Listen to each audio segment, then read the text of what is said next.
Olá, pessoal. Conexão RH está começando. Nosso programa é idealizado e conduzido pelo curso de Gestão de Recursos Humanos aqui da Unicinos e aborda novidades, tendências, opiniões de especialistas da área de gestão de pessoas. Eu sou Thalita Oliveira, professora do curso, e na média de áudio está o Cláudio Cunha Santos. Você pode acessar os programas após eles irem ao ar no Mixcloud. Só procurar ali Conexão RH, né? Procurar pela página da Rádio Unicinos. E também nos acompanhe no Facebook, facebook.com/unicinosfm. Gente, seguinte, vocês também podem mandar sugestões de pautas para o thalita.unicinos.br. Em breve nós teremos um outro e-mail também para vocês entrarem em contato, mas pela página do Unicinos também está liberado, tá? Adoramos elogios, sugestões, críticas, etc. Pessoal, hoje a gente está aqui com o Arno Duarte, que é filho da casa também. E aí, Arno, tudo bem? Tudo bom, Thalita? E aí, beleza? Tô muito feliz de estar aqui de volta e sou formado em jornalismo aqui na Unicinos. Em 2013 eu estava do outro lado entrevistando e agora estou retornando à Unicinos, agora sendo entrevistado. Estou me sentindo muito feliz de estar aqui. Não, gente, eu cheguei, né? Tô chegando eu ali, pra quem não sabe, eu tô barriguda, tô quase ganhando nenê. Aí me chego, tá ali, né? O nosso convidado cumprimentando todo mundo. Ué, meu Deus, como é que a pessoa já sabe que tá aí, né? Todo mundo com menos cabelo, com mais barriga, mas tá todo mundo muito bem, de saúde. Arno, olha só que interessante. Tu conhece o pessoal aqui do jornalismo, né? Tu te formou em jornalismo. Como é que tu foi parar no RH, hein? Me conta essa história. É uma longa história. Na verdade, começa antes ainda do jornalismo. Eu trabalhava com informática e era um cara muito fechado, assim. Eu trabalhava com informática e me comunicava através das ferramentas de informática, né? E aí resolvi em algum momento que eu ia fazer jornalismo porque eu precisava me comunicar melhor. Tá. Bom, pelo jeito deu certo, né? Pelo menos valeu o investimento. Pode ser. Então, obrigado, Unicinos.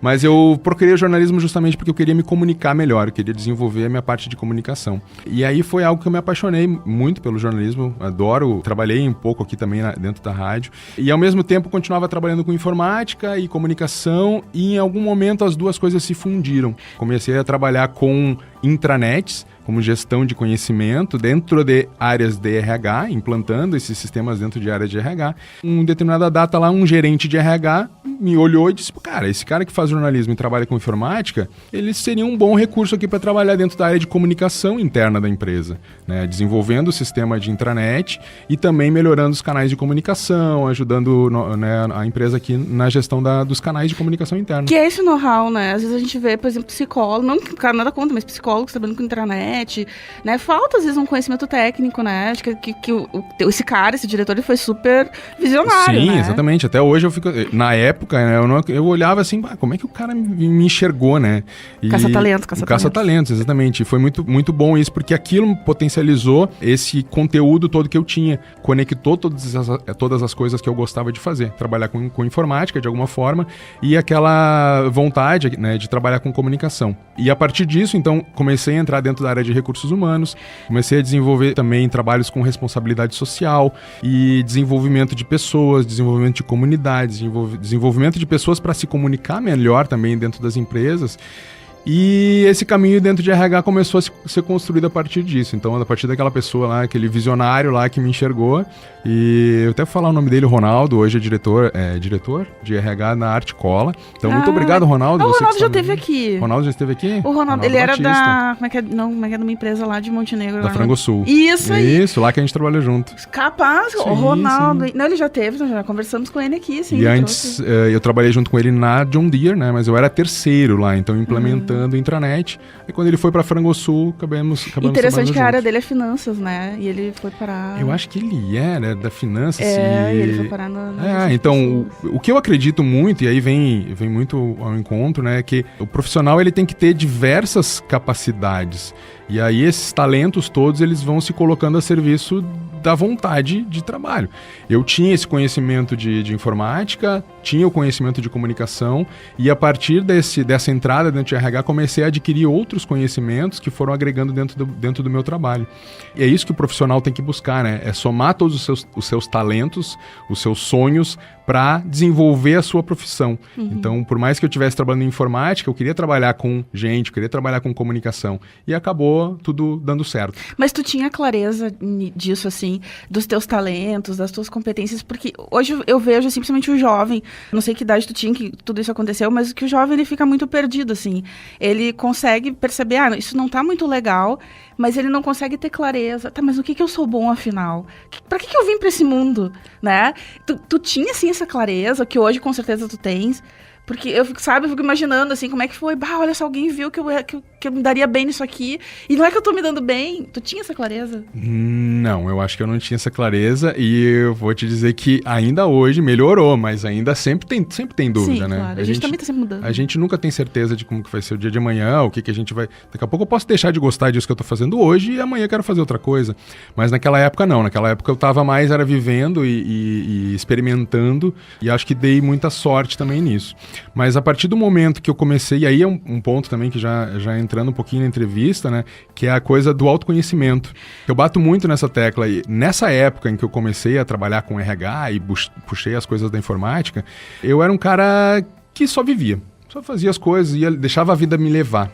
Tipo o Zeca Pagodinho, esse é um clássico. Tipo o Zeca Pagodinho, exatamente. E aí comecei a fazer terapia em algum momento lá. E a partir desse processo de autoconhecimento muito, muito forte, aí sim que eu comecei a prestar atenção no que eu gostava, do que eu não gostava, do que me fazia bem, do que me fazia feliz, do que me deixava frustrado, do que me dava medo, de toda essa elaboração de sentimentos e vontades, né? E isso vai desde o aspecto da vida para o aspecto da vida pessoal e profissional. É que as coisas não são separadas. Não são separadas, é um indivíduo só. E a partir desse processo de autoconhecimento que eu comecei a conectar essas coisas todas de uma forma mais consciente, né? E direcionar, e sim, fazer um planejamento, não tão formal ainda naquele momento, mas de olhar assim, mas isso que eu estou fazendo é o que eu gosto realmente? Tá, mas será que eu quero ir por essa linha? Será que eu quero ir por outra linha? O que eu perco se eu for por esse caminho? O que eu ganho se eu for por outro caminho, né? Então esse caminho aí foi a partir do autoconhecimento. Foi uma terapia coach. Né? Na verdade foi de tudo um pouco, foi terapia, coaching, foi mentoring, foi experimentação também, porque muita coisa tu tem que se jogar, tem que experimentar, não dá pra ficar também elocubrando muito e pensando e planejando, se não for pra ação, não se colocar pra fazer, né, é aprender fazendo, né, errando e acertando. Mas é que tu é corajoso também, né? Porque às vezes as pessoas não conseguem, elas se dão conta, mas elas escolhem também não fazer, né? Eu acho que eu sou um pouco corajoso, mas ainda tenho muito assim. Mas esse que é o ponto, né? Tem que se jogar, tu vai ter que te arriscar muito e às vezes tu vai ter que fazer algumas coisas que não são tão o teu sonho, mas que elas vão te levar até o teu sonho, né? Então esse é o risco que tu vai ter que correr e as pessoas muitas vezes querem a perfeição, querem escolher e querem que tudo seja perfeito, mas tem que também fazer algumas escolhas que não são tão aquelas que você deseja para chegar naquele ponto. Arno, tu também é professor e tu atua com jovens assim também, né? Eu tenho várias facetas, na verdade. Eu trabalho... Não, que na verdade eu ia te perguntar justamente sobre essa questão, né? Que tu lida também com pessoas que estão entrando no mercado, enfim. Isso. E isso que tu falou das pessoas, às vezes, quererem resultados imediatos, né? Até o ano passado eu trabalhava na ACO, que é uma empresa multinacional americana de fabricação de tratores, colheitadeiras e implementos agrícolas. Os leigos falam GCO. O pessoal aqui da região de Canoas, Vale dos Sinos, Esteio, fala GCO e outras pessoas ainda falam Massey. Né?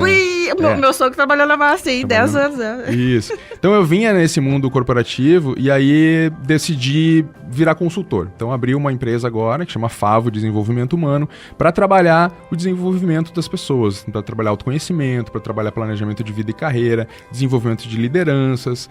E isso é a minha área de trabalhar com pessoas adultas, digamos assim, com o indivíduo já formado. E eu também tenho um outro projeto que chama Geração Mais Amor, que é para trabalhar com o jovem. E aí vem também da minha vivência de trabalho com desenvolvimento de jovens e projetos sociais. O que eu vejo é o seguinte, o jovem ele tem muita energia, ele tem muito poder de transformação. E ele está naquele momento de vida em que ele não é mais criança, mas ele também não é adulto ainda. Ele tem todo aquele poder, ele acredita como uma criança, mas ele está prestes a entrar na vida adulta. Com conta para pagar. Com conta para pagar, com responsabilidades, com seriedade.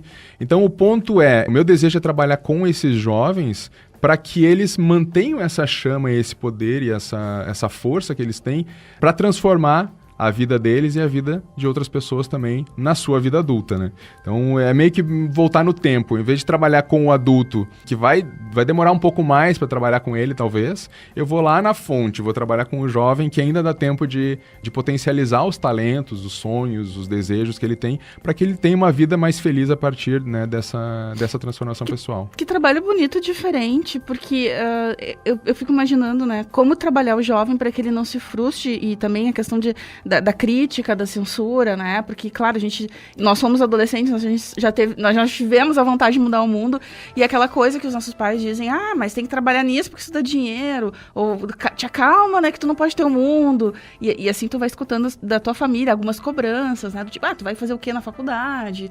E como trabalhar essa questão da frustração, assim, com esse jovem? Esse é o principal conflito, né? É o momento da verdade, ele é o momento que tu vai decidir, ou vou buscar dinheiro ou vou buscar ser feliz. Não que as duas coisas não possam andar juntas, mas essas decisões elas têm que ser tomadas todos os dias, né? Eu tô ganhando dinheiro e tô feliz, ou eu tô só ganhando dinheiro e não tô feliz? Tem um livro que é a Modernidade Líquida. Sim. Né, que fala da segurança e liberdade. O quanto o ser humano busca muita segurança, mas aí ele perde a liberdade. A gente está numa época que o jovem busca muita liberdade, mas aí ele vai perder também um pouco de segurança. Então, como que equilibra essas duas coisas? Eu acredito que é possível, mas antes de tudo tem que buscar essas respostas lá no teu autoconhecimento. No que te move, no que te faz feliz, no que vai te satisfazer. Acho que o dinheiro ele vai ser consequência dessa tua felicidade. Então não dá para te correr atrás do dinheiro. O dinheiro é que tem que vir correndo atrás de ti. E a partir dessa descoberta dos seus talentos, do que te faz bem, né? Eu falo muito de amor também, se vocês podem depois fazer a propaganda no meu site. Deve fazer. arnoduarte.com.br, né? Tem muitos artigos lá que eu falo muito sobre amor. E aí eu quero desmitificar essa coisa do amor, do relacionamento, né? Casal. Não, amor é muito mais do que isso.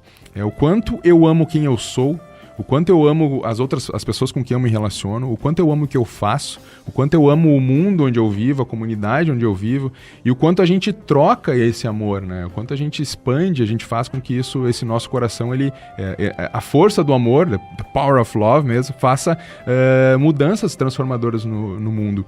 E um pouco desse trabalho Geração Mais Amor é esse, é fazer com que as pessoas, os jovens principalmente, voltem a acreditar no amor. Então, pegando o momento criança, a criança acredita no amor desde sempre, desde que nasceu.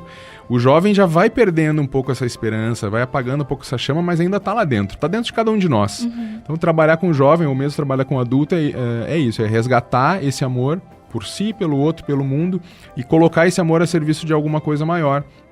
Que se puder gerar dinheiro, muito melhor ainda. Se puder gerar um retorno que seja sustentável, melhor ainda. Até porque as pessoas precisam comer, né? Exatamente, não dá pra viver só de amor, isso é certo. Tem que pagar conta. Tem que pagar conta. E essa questão, assim, que a gente tá vivendo, agora uma opinião tua mesmo, a gente tá vivendo uma época, assim, de muitas discussões e de muita, assim, de contestação mesmo, né? Então, quer dizer, a gente tem as redes sociais em que aparecem, digamos, algumas verdades que às vezes não são tão verdades, né? Então, por exemplo, isso que aconteceu agora na França, aí o pessoal discutindo, mas vocês esqueceram Mariana, né, que teve todo aquele desastre e tal. E aí as pessoas contestando muito política, então tipo Bolsonaro versus Jean Willis. Várias coisas assim, bem de discussão mesmo do momento político-social que a gente vive, que eu pessoalmente gosto muito de discutir essas coisas, mas eu já sou macaca velha, né, eu tenho quase 40, então não vale. Mas como é que tu vê, assim, esse espírito revolucionário de luta que os jovens têm ou que deveriam ter? Eu me lembro que em 1990, acho que foi 94, 95, a gente fechou a BR ali em Novo Hamburgo, porque o governo, não vou dizer qual governo era, porque eu também não lembro, mas assim, eu queria fechar a Fundação Liberato, que foi a escola onde eu fiz meu 2º grau. E foi uma coisa que me marcou muito, e marcou muito os meus professores também, aquele espírito de luta daquela geração, da minha geração, né? E hoje tu não vê muito isso, assim, dessa forma. Como é que tu vê essa questão, assim, de tentar mudar o mundo? É isso que eu quero dizer. Nos últimos anos tem diminuído, mas ainda existem, né? Diversas ações desse tipo e tal. E eu lembro também, eu estudava no Julinho, em Porto Alegre, a gente fechou diversas vezes a Ipiranga, a João Pessoa. Eram movimentos constantes, realmente, de querer mudar alguma coisa. O que eu vejo é que eu acho que agora os jovens, além de querer mudar, também têm que fazer a mudança. né? Eu vejo muita rede social, a gente tá toda hora em rede social, né? É muita palavra, é muita frase bonita, mas não tem ação concreta. Como que tu pode se colocar e fazer a mudança acontecer, né? No seu espaço. E não é assim mudar o mundo como um todo. Eu não sei se eu vou ter poder para interferir lá em Paris, né? Eu não sei se eu tenho poder de fazer isso. Mas eu posso fazer isso no meu espaço. Na minha família, no meu condomínio. Eu posso fazer isso no meu bairro. E a ideia é essa. Como que eu tenho esse poder de mudar ou de, pelo menos, interferir nesse mundo onde eu vivo. Porque isso vai multiplicar e vai empoderar outras pessoas também a fazer essas mudanças. E aí a gente fala muito de liderança, também nos trabalhos de desenvolvimento que eu faço. Para mim, o líder, ele não é um cara que ele vai lá e está na frente. Não, líder é cada um de nós somos líderes. Eu sou líder no meu talento. E eu preciso te inspirar com a minha liderança no que eu faço de melhor. Assim como tu é líder em coisas que tu tem de bom e tu vai me inspirar nessas coisas. O líder é o inspirador. Ele não é o cara que vai definir, que vai colocar a direção, que vai dar direção. Então eu vejo muito isso. O líder ele tem que ser desenvolvido nesse sentido.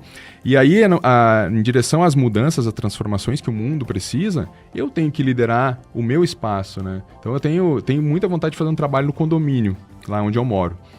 Atenção, vizinhos. Atenção, vizinhos. A gente vai fazer um trabalho aí em breve.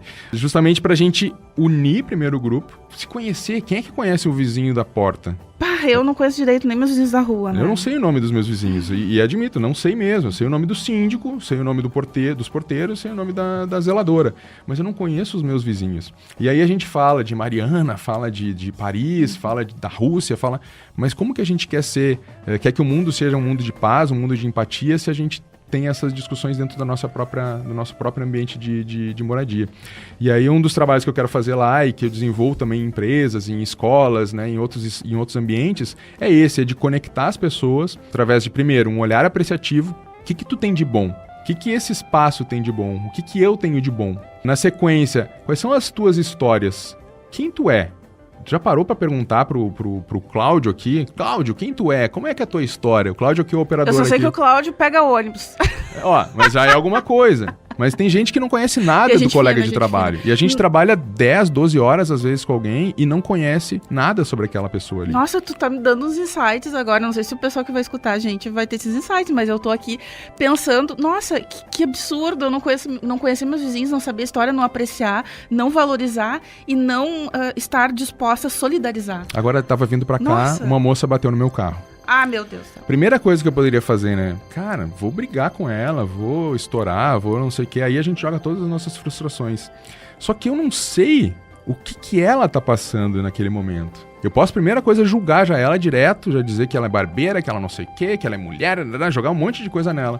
Ou parar e refletir. Será que ela tá bem? Será que ela acordou bem? Será que ela não tá com o filho no médico? Será que ela não tá com o pai doente no hospital? Então, esse é o ponto de transformação. E eu acho que as pessoas elas estão ainda precisando mover mais isso, além de tirar das palavras do Facebook ali e agir mais nisso. E aí eu estava falando do primeiro passo, que era o olhar apreciativo. O segundo passo é conhecer as histórias, é o afeto. O terceiro é saber sobre os teus sonhos. Quais são os teus sonhos? E pensar também sobre os meus, quais são os meus sonhos? E de que forma eu posso te ajudar a realizar esses sonhos? Então, se a gente trabalha junto, se a gente vive no mesmo prédio, se a gente está na mesma família, por que eu não posso me importar com o teu sonho, né? E é tu também, te importar com o meu, a gente trocar essas ideias. E daqui a pouco os sonhos são muito parecidos e eu posso te ajudar, né? Tu pode me ajudar a realizar esses sonhos. Aí a gente já vai começando a criar uma afinidade, aí a empatia vai realmente acontecer. E o próximo é justamente como é que a gente coloca isso em prática. Se a gente identifica que a gente tem sonhos parecidos ou semelhantes, ou mesmo que tu tem um e eu tenho outro, como que a gente pode se ajudar e fazer realmente isso acontecer? Em ações práticas. A partir disso, fazer com que isso aconteça, se a gente puder fazer junto, melhor ainda. Celebrar essas conquistas, essas realizações, e depois definir outros sonhos, fazer com que esses sonhos, eles possam ser, novos sonhos possam ser realizados. Então esse trabalho ele está baseado na filosofia Elos, que é o Instituto Elos, é um instituto de São Paulo, que tem uma formação que chama Guerreiros Sem Armas, que eu fiz agora em julho e agosto. Eu quero que tu conte sobre isso pra nós. Então essa formação Guerreiros Sem Armas, foi uma formação de 32 dias, onde a gente exercitou essa filosofia, esses 7 passos, dentro de uma comunidade carente em Santos. Na verdade, foram 3 comunidades, foram 3 grupos, cada grupo foi para uma comunidade diferente. E a gente exercitou todo esse processo. Então, eu saí de Porto Alegre, fui para Santos, achando que eu era o cara assim, sou um executivo de RH, líder, trabalhei em multinacional, trabalhei nos Estados Unidos, falo inglês, eu vou chegar naquela comunidade pobre e vou ensinar eles a fazer coisas. Ai, pior, a gente sempre pensou isso, né? A primeira coisa que eu cheguei lá, seria muito legal se eles tivessem uma rádio aqui. Que daí eles podiam se comunicar melhor e divulgar os eventos da comunidade e tal. Mas não era isso que eles queriam. Então o processo todo foi de entrar dentro da comunidade, falar com as pessoas e ouvir delas as suas histórias, os seus talentos e os seus sonhos para aquele espaço, para aquela comunidade. E o que é isso? Como é que a gente conecta isso com uma organização? De novo, a gente está lá dentro de um departamento de RH, de um departamento de TI. Primeiro, as pessoas, eu costumo falar que as empresas elas têm aquelas programas de gestão de competência, né? Sim, que nem sabem fazer às vezes. Não, mas é gestão de incompetência. Porque o programa, ele vai olhar para a pessoa, ele vai muitas vezes olhar para o que ela não tem. Uhum. Aí fazem todo o programa lá e fazem um feedback depois. Fulano, tu precisa melhorar isso, isso e isso. Mas não tem, assim, algo de tu olhar pro cara e dizer, tu é muito bom nisso, vamos desenvolver muito mais isso? Uhum. Vamos conectar esse teu super talento aqui com um projeto lá na área X, Y, Z. A gente olha para a deficiência e investe na deficiência e não investe no talento. O outro ponto é o de conhecer mesmo as pessoas, né? A gente não conhece o nosso colega de trabalho. E se tu não conhece, tu não vai valorizar, tu não vai te relacionar com aquela pessoa. Depois os sonhos. Eu posso trabalhar dentro de uma empresa, mas o meu sonho pode ser morar no exterior. Pode ser ter um sítio e plantar amora. Tá, mas ok, de que forma que eu posso te ajudar a realizar esse sonho? Então, no período que tu trabalha nessa empresa, como que eu, como teu colega ou teu líder, posso te ajudar a dar um máximo aqui para que tu realize esse teu sonho em X tempo que tu precisa? Eu quero me mudar em 2 anos para o exterior. Sabe que eu tava pensando, tu tava falando, eu tava pensando, tu tava lá em aonde mesmo? Santos. Em Santos, né? Indo numa comunidade com pessoas... Com certeza, né? Com situações, às vezes, diferentes daquela que tu vive. E aí a gente fica, assim, escutando, às vezes, porque o meu sonho é pra Disney. Até brinco, eu fui dar uma palestra um dia, até brinquei que era Disney, né? Nem é a Disney, mas aí foi a Disney que me veio na cabeça. E às vezes o sonho das pessoas é ter uma bicicleta, ter sabe? É ter água encanada, é ter luz elétrica. Mas justamente quando a gente chegou no morro lá, comunidade do José Menino, eu fui chegando lá e olhando pras... Primeiro, a gente vai olhando pras belezas. Porque tem de bom naquele espaço. E é um morro que tem vista pro mar. É um morro que as crianças brincam na rua. Que hoje em dia aqui que não existe tudo, isso. Eu conversei com um menino que ele tava andando de bicicleta e tal, e eu pedi pra ele parar e fui conversar com ele. E aí, cara, como é que o que tu brinca aqui e tal? Eu brinco de correr, eu jogo bola, não sei o que, tal. E aí e os teus amigos, né? Eu tenho meus amigos que moram aqui, não sei o que. E onde tu mora? Né, aqui no morro? Não moro. Eu não moro aqui no morro. Como assim tu não mora aqui no morro, né? Como é que tu tá aqui brincando? Não, eu moro lá embaixo. E aí ele apontou para um prédio.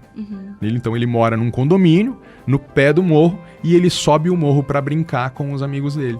Então essa visão é que a gente perde de olhar pro ponto positivo das coisas, né? Mesmo dentro das empresas, mesmo pros nossos colegas, a gente esquece disso. Então o ponto é como que a gente olha para esses talentos, olha para as histórias dessas pessoas, entende os seus sonhos e começa a construir essas coisas juntos. Essa foi uma ponte, né? Que o menino fez, né? Essa foi uma ponte. Ele saía lá, porque deve ter um preconceito enorme, né? Não, morro e tal. Sim. Né? Ele saiu. Mas ele não tem esse preconceito. Né? Quem tem esse preconceito são ele. E pior, o pai e a mãe, quando eu perguntei, tu tem amigos no teu prédio? Ele disse que não. Que lá ele não consegue brincar, ele não tem amigos no prédio. Então aí ele viu aquela beleza, né? E aí na sequência do trabalho lá na comunidade, a gente descobriu os sonhos da comunidade. E aí quando tu fala numa comunidade pobre e tal, pode vir um monte de coisa na cabeça de vocês, né? É bom que a gente tá no rádio aqui, as pessoas elas estão só ouvindo, a gente não estão vendo, mas elas podem imaginar. Imagina uma favela, imagina uma comunidade pobre. É um ambiente que não é o mais adequado, não é o ideal.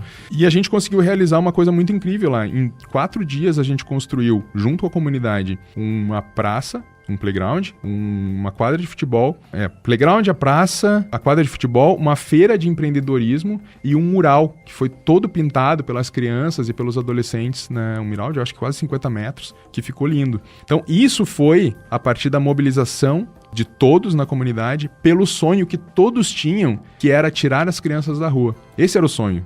Só que o que é tirar as crianças da rua? É porque lá as crianças brincam na rua e passa carro, van, moto, é perigoso nesse sentido. Então o sonho deles era tirar as crianças da rua. E também de tirar elas da questão de tráfico, né? E colocá-las num espaço mais adequado para a criança. E esse sonho, como é que tu materializa esse sonho, né? A gente perguntava para as pessoas, podia ter uma quadra de futebol, podia ter mais esporte, podia ter brinquedos. E aí a gente convidava, vamos fazer isso em 4 dias?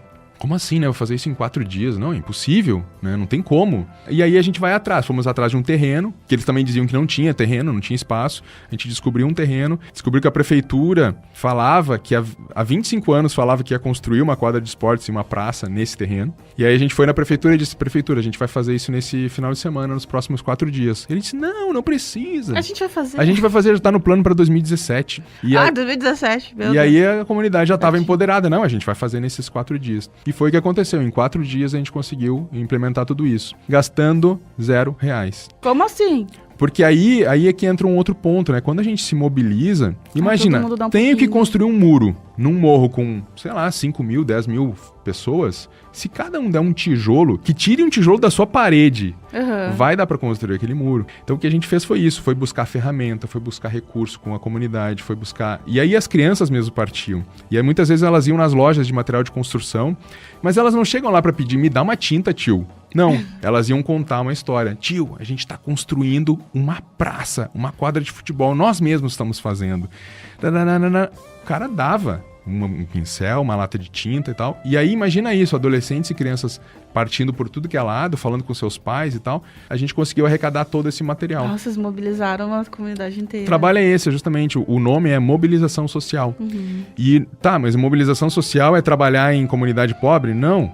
O social e o mobilização é onde tem pessoas. Sim. Mobilização de gente, mobilização de pessoas. E isso vai ser dentro de uma empresa, vai ser dentro de uma ONG, vai ser dentro de uma escola, vai ser em qualquer lugar. Arno, infelizmente a gente está chegando no fim. Eu queria saber, tu trouxe esse projeto para cá? Sim, esse projeto está disponível, basta falar comigo.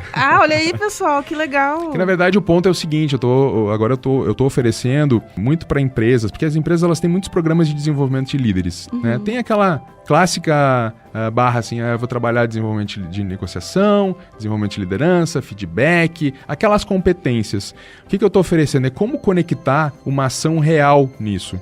Então é juntar os líderes da organização e fazer com que eles vivam isso em uma comunidade, dentro da empresa, onde eles definirem. Então eles viverem essas etapas para que eles coloquem em prática o que eles estão aprendendo naquela formação de liderança. Então a questão é essa, é como colocar isso em prática num ambiente e que ele vai se sentir se utilizando dos seus talentos, se utilizando do seu melhor, né? De quem ele é. Me parece assim bem aquela coisa de projeto de aprendizagem, que a gente tem alguns cursos aqui que a gente...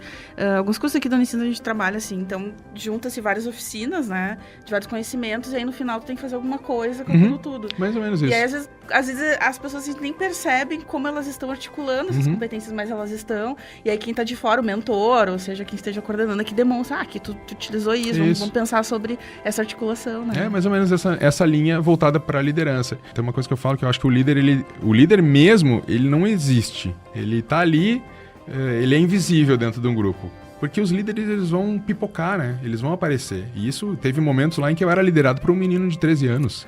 Que amor. E aí, eu tenho que me despir do meu ego, né? E tenho que olhar, não, esse cara, esse menino, ele é o talento. Ele que tá liderando a pintura desse muro.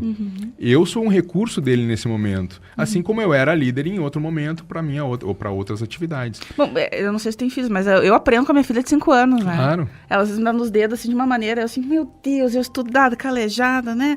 E aí eu tô aprendendo com a menina, vamos lá. Fazem umas perguntas que nos deixam, né, sem chão, assim. E aí tu aprende, assim, algumas coisas sacadas, né? Arno, que legal. Olha, acho que a gente tinha muito mais coisas para conversar, porque eu tinha muito mais perguntas para te fazer, porque essas discussões, elas vão levando a outros devaneios, né? E coisas que a gente pensa, mas infelizmente eu tenho que encerrar. Então eu queria que tu deixasse teu contato direitinho pro pessoal que se interessou. Beleza, eu arrumei meu site lá, bem bonitinho. Tá bonito, gente, eu ouvi. Pra vir aqui falar com vocês. É arnoduarte.com.br. Esse é meu site pessoal, e aí vai falar da Favo, vai falar do Geração Mais Amor, vai falar do Guerreiro Sem Armas, então tem bastante informação lá. E também tem o site da Favo, Favo com 2 Os. E aí o Favo, né? O Favo vem da cooperação, vem das abelhinhas. Então a gente justamente quer trabalhar essa coisa, como a gente pode cooperar mais com os outros. E o Geração Mais Amor é um trabalho para desenvolvimento de jovens, dá pra gente levar para escolas, dá pra levar para ONGs. Fiz um trabalho com uma ONG agora que foi muito legal um tempo atrás. Então esse trabalho de acessar o amor em você, né, o acessar o amor pelo outro e o amor pelo mundo, e colocar isso realmente em ação, em atividades práticas. Como é que você pode levar esse amor todo para o mundo? Show de bola. Arno, então, obrigado, sucesso. Obrigado. Pessoal, então, vocês podem acessar nossos programas no Mixcloud. Quero deixar um abraço para vocês. E na mesa está o Cláudio Cunha Santos, que não está me olhando, mas ele está dizendo que o tempo acabou. E boa semana para vocês. Fui!